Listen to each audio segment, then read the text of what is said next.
आर्य agriculture institute में आपका बहुत बहुत स्वागत है। आज अपन स्टार्ट करने जा रहे हैं अपने जूलॉजी वाला पोर्शन, जिसके अंदर अपन पढ़ेंगे कि पृथ्वी के ऊपर उपस्थित जितने भी प्राणी हैं वो किस टाइप से अपन उसको विभाजित कर सकते हैं, क्या क्या उसके अंदर लक्षण आपको देखने को मिलते हैं, वो सारी चीज़ें आज अपन पढ़ने जा रहे हैं। तो सबसे पहले अपन बेसिक चीज़ें देखेंगे। तो यहाँ अपन क्या पढ़ने जा रहे हैं, यहाँ पर सबसे पहले है अपने पास में जीव जगत। अगर अपन बात करें संपूर्ण जीव जगत की, पृथ्वी के ऊपर उपस्थित जितने भी जीव हैं उनको अपन कितने भागों में विभाजित कर सकते हैं, वो चीज़ अपन को देखनी है। तो अलग अलग टाइम पर अलग अलग वैज्ञानिकों ने अपने अकॉर्डिंग क्लासिफिकेशन दिया था, वर्गीकरण दिया था। उनमें से एक साइंटिस्ट थे जिनका नाम था R.H. टेकर। R.H. टेकर। तो R.H. टेकर ने क्या बताया कि संपूर्ण जीव जगत है उसको अपन 5 भागों में विभाजित कर सकते हैं। कितने भागों में विभाजित कर सकते हैं? 5 भागों में। इसीलिए ये बोला जाता है कि R.H. टेकर ने कौन सी अवधारणा दी थी? पंच जगत प्रणाली। तो डायरेक्ट यहाँ से क्वेश्चन पूछा जा सकता है कि पंच जगत प्रणाली की अवधारणा जो है वो कौन से वैज्ञानिक ने दी थी। तो आपको यहाँ पर याद रखना है R.H. टेकर ने ये पंच जगत प्रणाली दी थी। अब अपन को देखना है इस पंच जगत प्रणाली में आखिर ऐसा क्या था। ओके, तो इन्होंने क्या किया, पृथ्वी के ऊपर उपस्थित जितने भी जीव थे उनको 5 भागों में विभाजित किया। और वो 5 भाग कौन कौन से थे, तो वो चीज अपन को देखनी है। सबसे पहले इन्होंने रखा मोनेरा।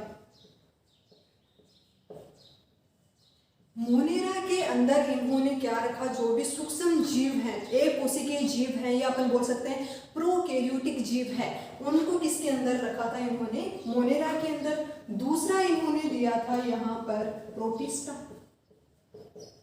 तो प्रोटिस्टा के अंदर भी एक कोशिकीय जीवों को ही इन्होंने रखा था। लेकिन डिफरेंस क्या है मोनेरा और प्रोटिस्टा के अंदर? तो यहाँ पर जो एक कोशिकीय जीव थे वो है प्रोकैरियोटिक जीव, और यहाँ पर जो एक कोशिकीय जीव हैं वो कैसे हैं? यूकैरियोटिक जीव। प्रोकैरियोटिक और यूकैरियोट के बीच में अपन डिफरेंस ऑलरेडी पढ़ चुके हैं। ओके, आगे अपन देखेंगे 3rd नंबर पे।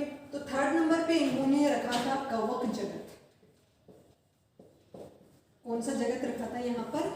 कवक जगत। कवक जगत के अंतर्गत इन्होंने संपूर्ण कवकों को रखा था। पृथ्वी के ऊपर जितने भी कवक उपस्थित हैं उनको इन्होंने किसके अंदर रखा था? कवक जगत के अंदर रखा था। तो 3 जगत ये हो गए। 4th इन्होंने बताया था क्या? प्लांटी। प्लांटी या अपन इसको बोल सकते हैं पादप जगत। पादप जगत के अंदर इन्होंने संपूर्ण पादपों को रखा था। ओके, जैसे ब्रायोफाइटा हो गया, टेरिडोफाइटा हो गया, एंजियोस्पर्म, जिम्नोस्पर्म यानी आवर्तबीजी, अनावर्तबीजी, इन सबको इन्होंने किसके अंदर रखा था? प्लांटी यानी कि पादप जगत के अंदर इन्होंने रखा था। तो लास्ट में अपने पास में आता है जंतु जगत। ओके, जंतु जगत के अंतर्गत जितने भी एनिमल्स हैं, जितने भी जंतु अवेलेबल हैं पृथ्वी के ऊपर, उनको कहाँ पर रखा गया था? जंतु जगत के अंतर्गत रखा गया था। ओके, तो R.H. टेकर ने जितना भी जीव जगत है उसको कितने भागों में विभाजित किया? 5 भागों के अंतर्गत। ये चीज आपको याद रखनी है कि 5 कौन कौन से जगत दिए थे इन्होंने, क्योंकि डायरेक्ट एग्जाम के अंदर आपके क्वेश्चन पूछा जा सकता है। आपको ऑप्शन दे देंगे यहाँ पर खूब सारे और बोलेंगे कि यहाँ पर कौन सा जगत R.H. टेकर ने नहीं बनाया था, डिवाइड नहीं किया था। तो वो चीज आपको याद रखना है कि मोनेरा, प्रोटिस्टा, कवक जगत, प्लांटी यानी पादप जगत और जंतु जगत। जंतु जगत को अपन बोल सकते हैं एनिमेलिया। एनिमल से यहाँ पर वर्ड आया है अपने पास एनिमेलिया। तो ये 5 जगत है वो किसने दिया था? R.H. टेकर ने दिया था। इसको अपन बोलते हैं जीव जगत। अपना जो आज का मेन फोकस है वो रहेगा किसके ऊपर? जूलॉजी अपन को पढ़नी है। तो जूलॉजी के अंदर अपन क्या पढ़ते हैं? जंतु के बारे में। ओके, अगर अपन को पढ़ना था पादपों के बारे में तो अपन किसके ऊपर फोकस करते? पादप जगत या फिर प्लांटी के ऊपर अपन फोकस करते। लेकिन अपन को जूलॉजी स्टार्ट करनी है। ऑलरेडी अपन ये सारी चीजें पढ़ चुके हैं। मोनेरा के क्या करेक्टर होते हैं, प्रोटिस्टा, कवक जगत के क्या करेक्टर होते हैं, पादपों के अंदर क्या क्या जैसे ब्रायोफाइटा वगैरह है वो ऑलरेडी अपन पढ़ चुके हैं सब कुछ। तो यहाँ पर अपन को क्या पढ़ना है, जंतु जगत के बारे में देखना है कि जंतु जगत को कितने भागों में विभाजित किया गया है और कौन कौन सी चीजें हैं इसके अंदर अपन रखेंगे, कौन कौन से इसके लक्षण होते हैं, वो सारी चीजें अपन को यहाँ पर देखनी है। आज अपन स्टार्ट करने जा रहे हैं अपना जंतु जगत या अपन बोल सकते हैं एनिमल किंगडम। तो ये बेसिक नॉलेज था जो कि आपको पता होना चाहिए। आगे अपन देखते हैं।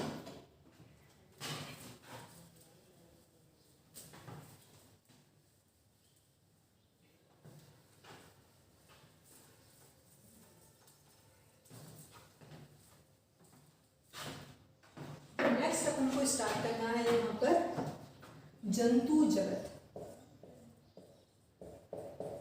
या अपन इसको बोल सकते हैं एनिमल किंगडम। तो एनिमल किंगडम क्या है, जंतु जगत क्या है, वो चीज अपन को देखनी है। तो सबसे पहले आपको पता होना चाहिए कि जंतु जगत के अंदर जितने भी जंतु है उनको रखा गया है। ओके, तो जितने भी जंतु है उसको रखने से कुछ नहीं होगा, अपन को देखना है कि यहाँ पर इनका क्लासिफिकेशन किसके अनुसार होता है, इसके अंदर कौन कौन से करेक्टर होते हैं। ओके, तो सबसे पहले अपन यहाँ पर एक छोटी सी चीज और देखेंगे जहां से क्वेश्चन पूछा गया है, और वो यहाँ पर क्या है, वर्गीकरण का पदानुक्रम। वर्गीकरण का पदानुक्रम अपन को देखना है कि किस आधार पर या किस सीक्वेंस के अंदर आपको वर्गीकरण है वो देखने को मिलेगा।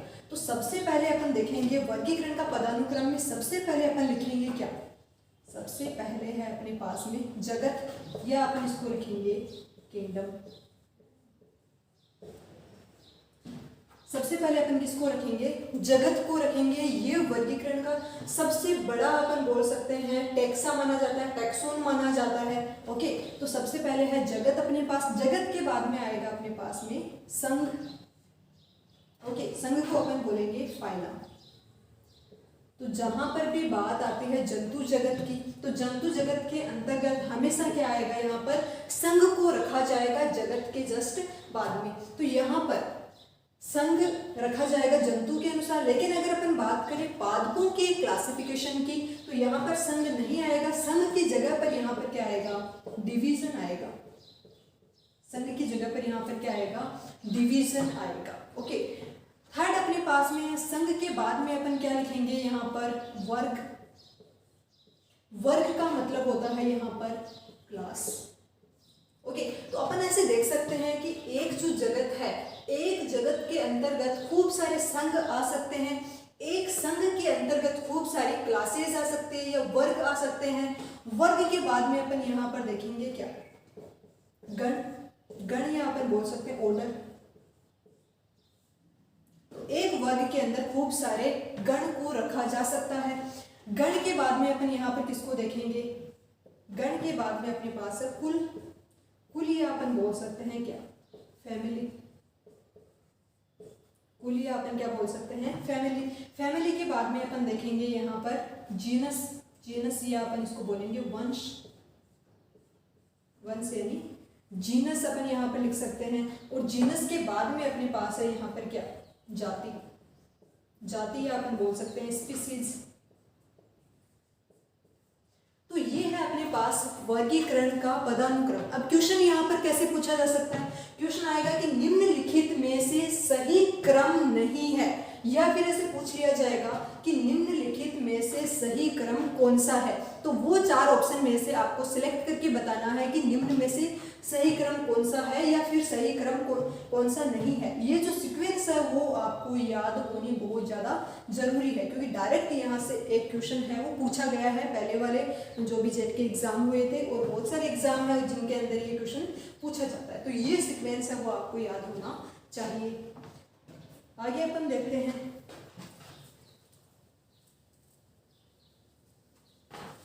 अब देखो यहाँ पर अपन ने देखा है किंगडम यानी कि संघ। तो संघ तो आपको पता है यहाँ पर कौन सा जगत चल रहा है, कौन सा जगत है, यहाँ पर अपन ने लिखा था जगत। तो कौन सा जगत है, जंतु जगत के बारे में अपन पढ़ रहे हैं। इसके बाद में अपन को पढ़ना क्या है यहाँ पर, फाइलम। फाइलम का मतलब होता है संघ। संघ कौन कौन से आते हैं इस जंतु जगत के अंतर्गत, वो संघ आपको देखने हैं। ओके, कितने टाइप के संघ यहाँ पर रखे गए हैं, तो संघ और उनके कुछ उदाहरण हैं वो भी अपन देखेंगे।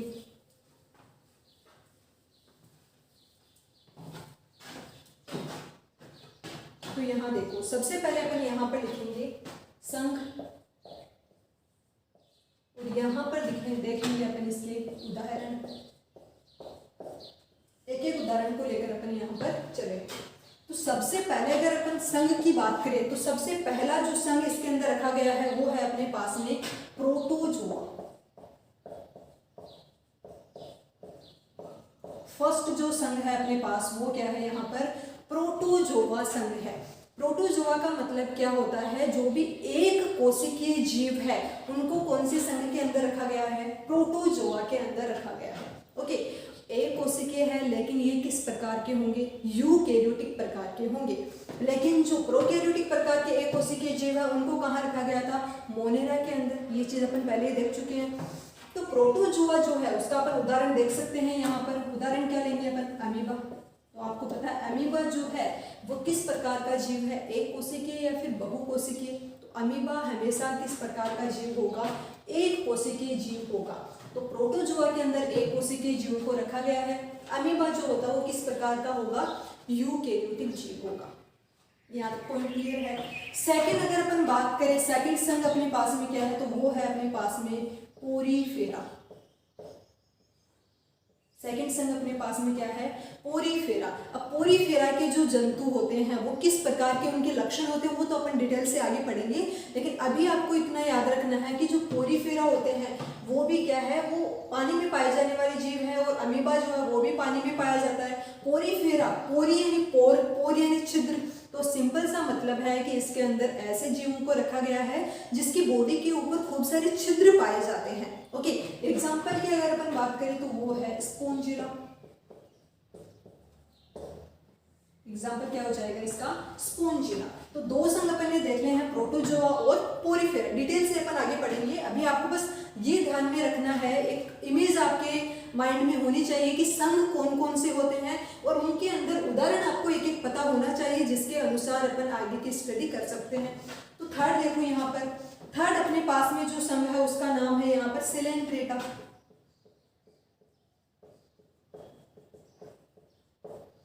सिलेंट्रेटा का जो दूसरा नाम है वो अपन बोलेंगे निडेरिया। ये दोनों चीजें याद रखनी है क्योंकि कई बार एग्जाम में दे दिया जाता है सिलेंट्रेटा और कई बार दे दिया जाता है निडेरिया, तो दोनों ही चीज आपको याद रखनी है।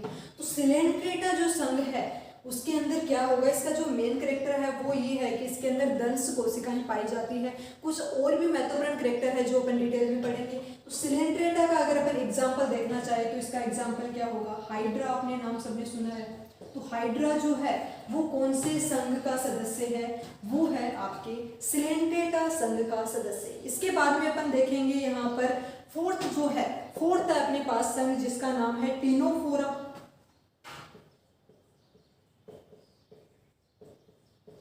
फोर्थ संघ का नाम है अपने पास में टिनोफोरा। और टिनोफोरा जो है उसके ऑलमोस्ट जो करेक्टर होते हैं वो किसके जैसे होते हैं, सिलेंट्रेटा के जैसे ही होते हैं, लेकिन कुछ करेक्टर ऐसे होते हैं जो दोनों के अंदर डिफरेंट होते हैं। वो चीज अपन देखेंगे जब अपन डिटेल से पढ़ेंगे। तो टिनोफोरा है उसका एग्जाम्पल अपन को देखना है टिनोप्लेना। एग्जाम्पल क्या हो जाएगा इसका, टिनोप्लेना हो जाएगा। फिफ्थ अपने पास में जो संघ आता है वो है अपने पास में प्लेटीहेल्मिन्थीज।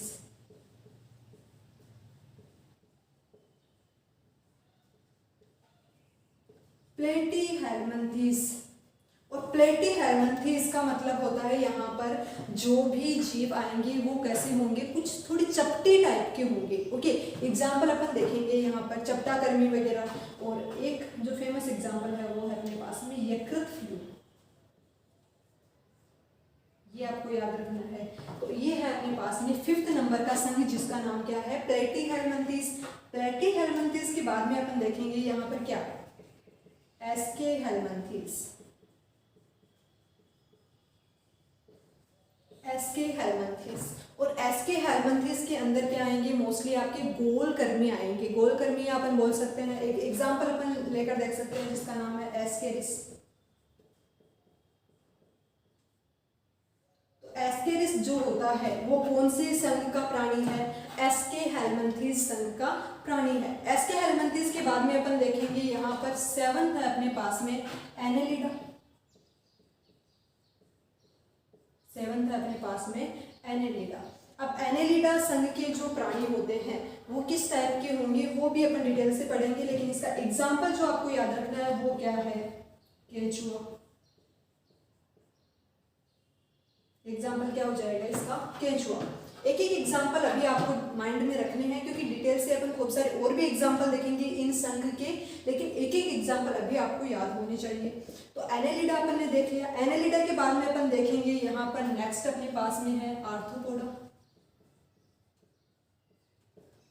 आर्थ्रोपोडा संघ की अगर अपन बात करें तो यहाँ पर ये सबसे बड़ा संघ माना जाता है। आर्थ्रोपोडा जो संघ होता है वो कैसा होता है, बहुत बड़ा संघ माना जाता है, ठीक है। इसका एग्जाम्पल अपन देखना चाहे तो ये है अपने पास में कॉकरोच।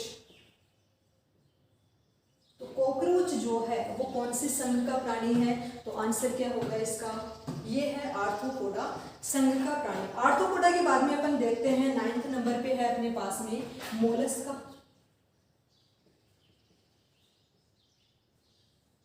तो मोलस्का वो प्राणी है जिनके ऑलमोस्ट प्राणियों के ऊपर कैल्शियम कार्बोनेट का कवच पाया जाता है। जैसे आपने नाम सुना होगा घोंगा, स्नेल जिसको अपन बोलते हैं, तो स्नेल है वो कौन से संघ का प्राणी है, मोलस्का। तो यहाँ पर अपन लिख सकते हैं घोंगा या अपन लिख सकते हैं स्नेल। तो स्नेल जो है वो कौन से संघ का प्राणी है, यहाँ पर मोलस्का संघ का प्राणी है। तो टोटल अपने पास अभी तक कितने हो गए हैं, 9 संघ हो गए हैं जिनका नाम क्या है, protozoa, porifera, coelenterata, ctenophora, platyhelminthes, aschelminthes, annelida, arthropoda और मोलस्का। इसके अलावा अपन देखते हैं कौन कौन से और संघ है।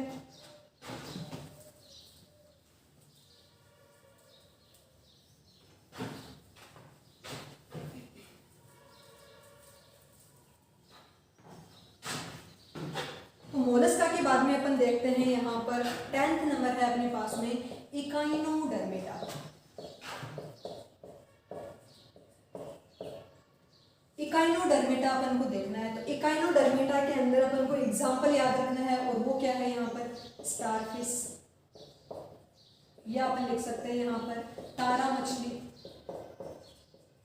तारा मछली जो है वो कौन से संघ का उदाहरण है, यहाँ पर इकाइनोडर्मेटा संघ का उदाहरण है।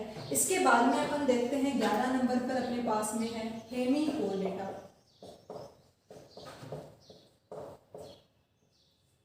हेमिकोडेटा की बात करें तो यहाँ पर एक फेमस एग्जांपल है और वो क्या है, बेलेनोग्लोसस। बेलेनोग्लोसस की बात आए तो वो कौन से संघ का प्राणी होगा, यहाँ पर हेमिकोडेटा संघ का प्राणी होगा। और इसके बाद में अपने पास है लास्ट कोडेटा। और कोडेटा की बात करें तो कोडेटा का मतलब क्या है, यहाँ पर इनके अंदर नोटोकोड है वो पाया जाएगा। और जितने भी अपन जो हैं वो भी किसके अंदर आएंगे, ह्यूमन जो है, और जितने भी मैमल्स हैं वो किसके अंदर आएंगे, स्तनधारी प्राणी जो होते हैं वो किसके अंदर आएंगे, कोडेटा संघ के अंदर ही आएंगे। तो ये चीज़ अपन को देखना है। तो एग्जाम्पल अपन अपने ऊपर ही ले लेते हैं, जो मानव होते हैं, ओके, और जितने भी जो बड़े स्तनधारी प्राणी होते हैं वो सारे किसके अंदर आएंगे, कोडेटा के अंतर्गत आएंगे। तो ये अपना एक ओवरव्यू है जिसके अंदर अपन क्या कर सकते हैं, संघ वगैरह के बारे में पता लगा सकते हैं। ओके, तो ये चीज़ है जो आपको याद रखनी है। सारे जो संघ है और उसके एक एक उदाहरण जो हैं वो आपको याद होने चाहिए। इसके अनुसार ही अपन आगे के जो लक्षण है वो पता कर सकते हैं।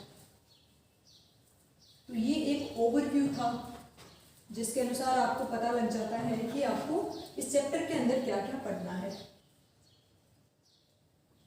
अब अपन देखेंगे कि ये जो संघ है इसके अंदर जितने भी जंतु वगैरह है उनका वर्गीकरण अपन किस किस आधार पर कर सकते हैं, किस टाइप की इसकी बॉडी होती है, किस टाइप की इसमें समिति पाई जाती है, ओके, किस टाइप की इनके अंदर देह गुहा पाई जाती है, वो सारी चीजें अपन को यहाँ पर देखनी है। तो यहाँ अपन जो टॉपिक देखने जा रहे हैं वो क्या है, जंतु जगत के वर्गीकरण का आधार। जंतु जगत के वर्गीकरण के आधार, यानी कि जो जंतु जगत है उसको किस आधार पर अपन वर्गीकृत कर सकते हैं, वो चीज यहाँ पर अपन को देखनी है। तो सबसे पहला जो आधार अपन लेंगे वो क्या है इसका, शारीरिक संगठन के आधार पर।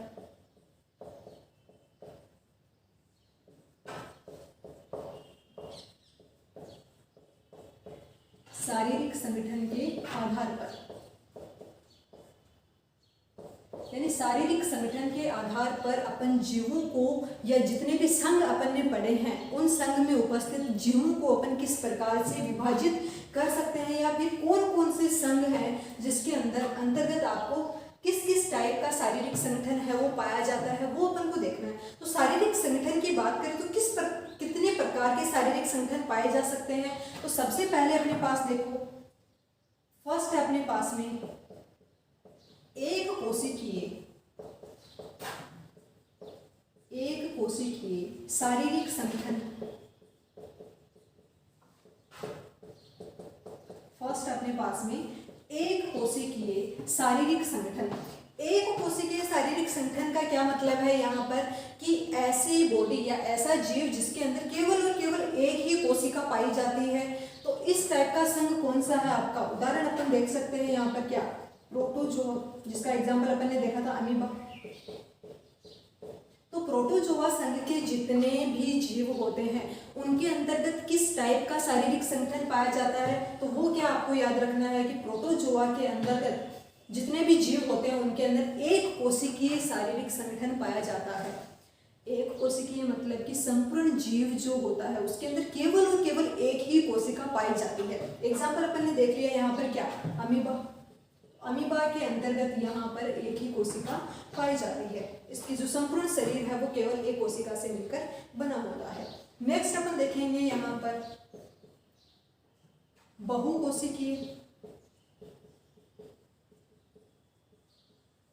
बहुकोशिकीय शारीरिक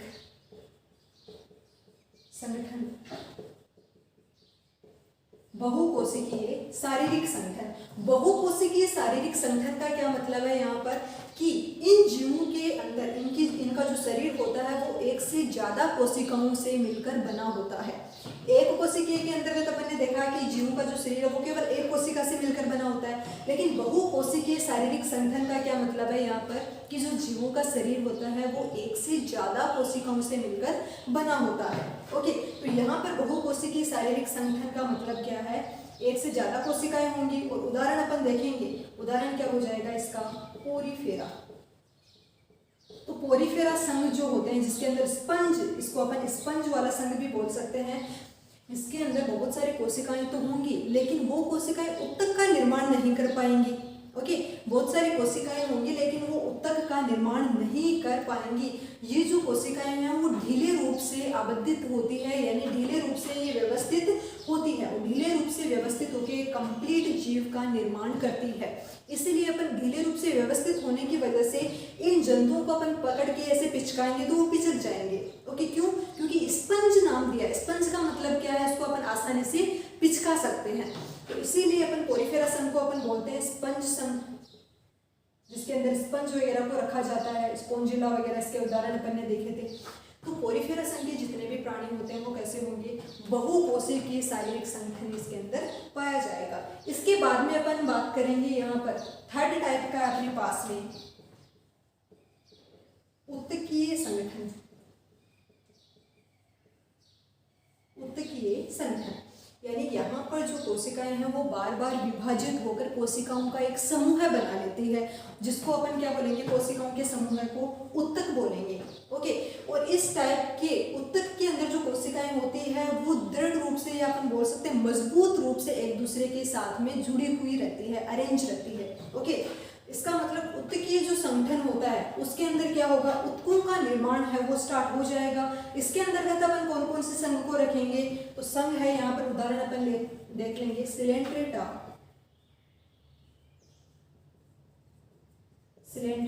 व टिनोफोरा।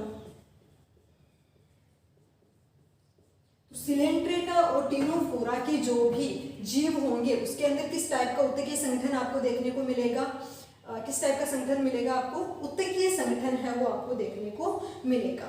इसके बाद में एक और संगठन आता है जिसका नाम क्या है, अंगतंत्र या ऑर्गन सिस्टम अपन बोल सकते हैं।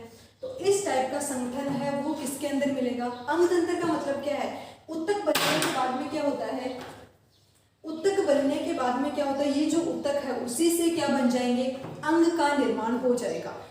सबसे पहले देखो अपन ने देखा था, देखो सबसे पहले क्या होता है, एक कोशिका होती है, इस एक कोशिका के अंदर खूब सारे विभाजन होंगे और क्या बन जाएगा, कोशिकाओं का समूह बन जाएगा। और इस कोशिकाओं के समूह को ही अपन क्या बोलेंगे, उत्तक बोलेंगे। एक कोशिका से उत्तक बना, इस उत्तक जो होते हैं वो मिलकर क्या बना लेते हैं, अंग बना लेंगे। और अंग जो है वो खूब सारे अंग मिलकर क्या बना लेते हैं, संपूर्ण शरीर बना लेते हैं, यानी बॉडी बना लेते हैं।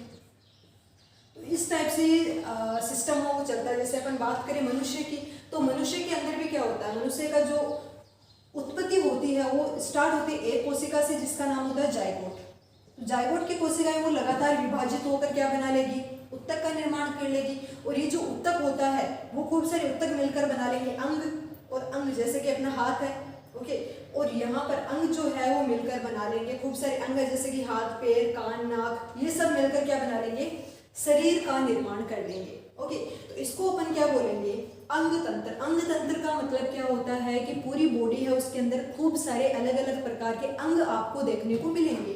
तो वो जो चीज है उसको अपन बोलेंगे अंगतंत्र, यानी कि माउथ उसका अलग अपन डिफाइन कर सकते हैं कि ये माउथ वाला पार्ट है, ये हाथ है, ये अपना पैर है, ये कान है, नाक है, वो सारी चीजें डिफाइन अगर हो जाए तो उसको अपन बोलेंगे अंगतंत्र। इसके अंतर्गत कौन कौन से संघ आएंगे, एग्जाम्पल अपन देखेंगे, प्लेटीहेल्मिन्थेस, प्लेटीहेल्मिन्थेस से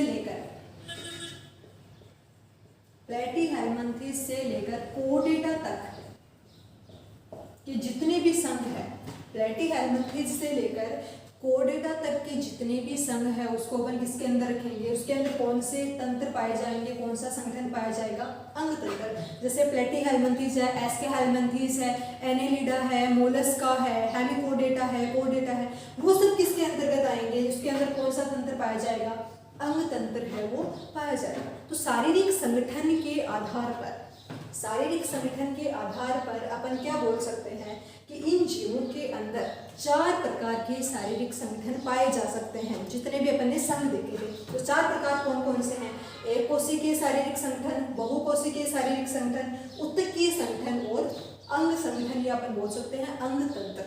तो ये जो चारों संगठन है वो आपको याद रखने, साथ में इनकी एग्जाम्पल है वो भी आपको याद रखनी है कि कौन सा संघ, कौन से संघ के अंदर किस प्रकार का शारीरिक संगठन है वो पाया जाता है। एग्जाम में डायरेक्ट क्वेश्चन पूछा जाता है, पूछ लिया जाता है कि सिलेंट्रेटा के अंतर्गत किस प्रकार का संगठन पाया जाता है, किस प्रकार का शारीरिक संगठन पाया जाता है। तो ये चीज आपको याद रखनी है कि सिलेंट्रेटा के अंतर्गत कौन सा संगठन पाया जाएगा, उत्तकीय संगठन आपको देखने को मिलेगा। तो ये है जंतु जगत के वर्गीकरण के आधार के अंदर सबसे पहले अपन ने देख लिया है शारीरिक संगठन के आधार पर। नेक्स्ट अपन देखेंगे, तो फर्स्ट अपन ने देखा है शारीरिक संगठन के आधार पर, सेकंड अपन देखेंगे सम्मिति के आधार पर, यानी कि इन जीवों के अंदर किस प्रकार की सम्मिति या अपन बोल सकते हैं सिमेट्री पाई जाती है। तो फर्स्ट है शारीरिक संगठन के आधार पर, और सेकंड अपन देखने जा रहे हैं यहाँ पर सम्मिति के आधार पर।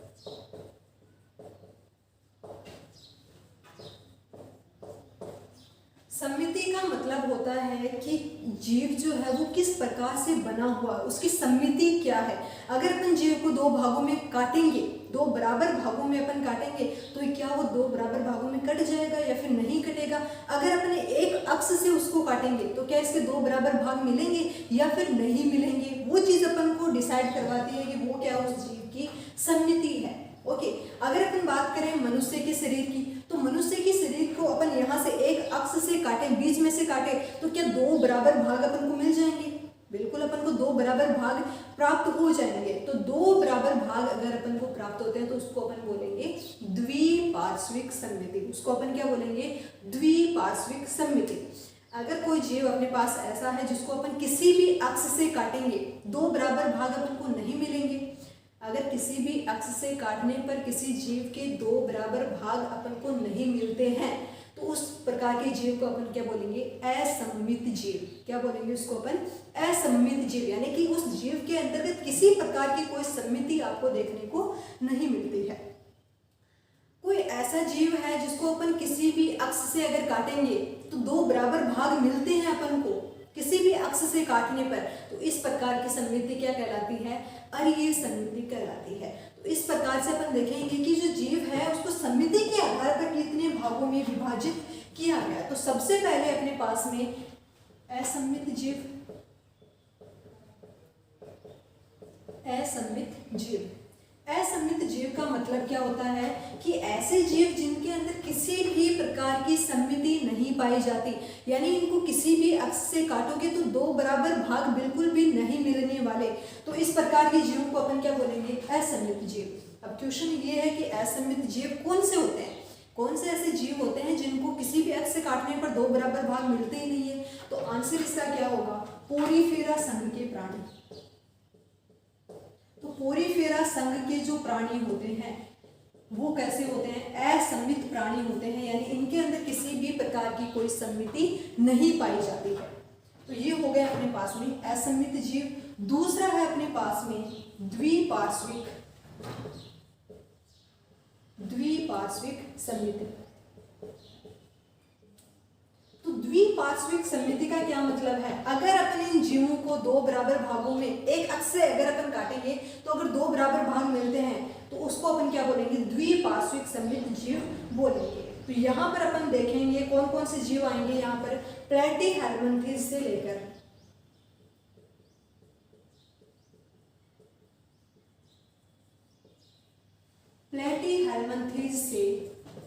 कहाँ तक? कोडेटा। तो प्लेटीहेल्मिन्थेस से लेकर कोडेटा के जो जीव होंगे वो किसके अंतर्गत आएंगे? द्विपार्श्विक सममिति के अंतर्गत आएंगे।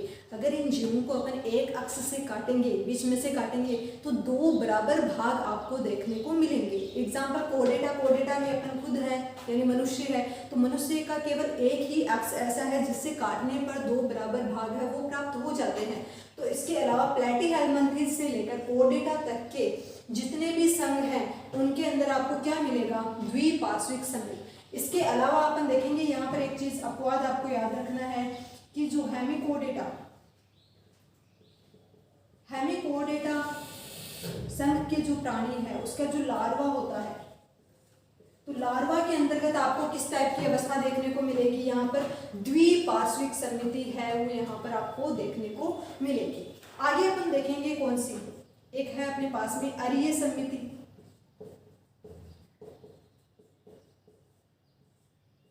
अगर अरीय सममिति की बात करें तो अरीय सममिति का मतलब क्या होता है? यहाँ पर जैसे ये है अपने पास में कोई भी जीव, इसको अपन किसी भी अक्ष से काटेंगे तो 2 बराबर भाग आपको देखने को मिलेंगे। जैसे अपन बात करें यहाँ पर क्या? स्टारफिश।